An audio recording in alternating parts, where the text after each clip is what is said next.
con l'ufficiale medico, tenente Pivetta. Le forze armate sono da quasi una settimana che operano in questo punto tamponi. Che collaborazione c'è all'interno di questo interforze? Quanti corpi ci sono?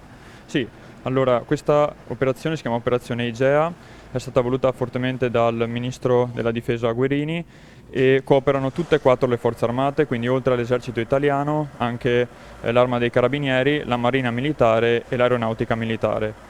È un'operazione gestita su tutto il territorio nazionale dallo Stato Maggiore della Difesa e coordinata dal Comando Operativo di Vertice Interforze, il COI, con poi ovviamente l'ausilio sia delle autorità sanitarie locali che della protezione civile, nonché delle istituzioni. Qui per esempio, oltre all'esercito italiano di cui faccio parte, abbiamo i due sottufficiali infermieri della Marina Militare.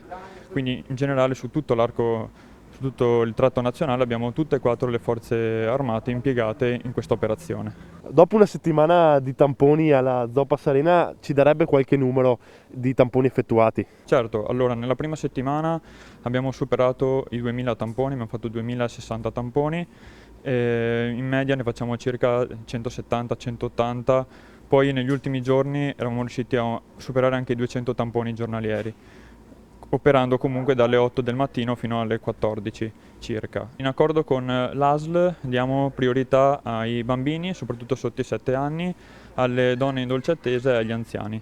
Le persone che arrivano a farsi il tampone come reagiscono quando vedono la divisa, quando vedono le forze armate della difesa?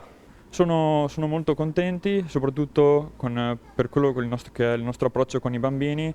Infatti sono i pazienti, comunque il personale più problematico a cui sottoporre appunto il tampone, e cerchiamo anche insomma, con le giuste maniere, anche con il compenso alla fine con una caramella, di riuscire a rendere il tutto molto più spontaneo e più semplice. E vista anche le code che si sono ridotte notevolmente, penso insomma che siano tutti soddisfatti.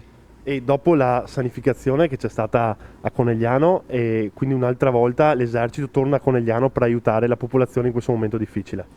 Sì, nella parte della sanificazione svolta qui so che se ne è occupato il 7° Reggimento Trasmissioni di Sacile. Io sono effettivo al Multinational Simi Group di Motta di Livenza, quindi non ci siamo occupati nella prima ondata di questa operazione, ma sia io personalmente ho fatto un mese in un ospedale Covid a Saluzzo, in Piemonte, e tuttora comunque tutti i reggimenti sono impiegati in prima linea per fronteggiare il Covid-19.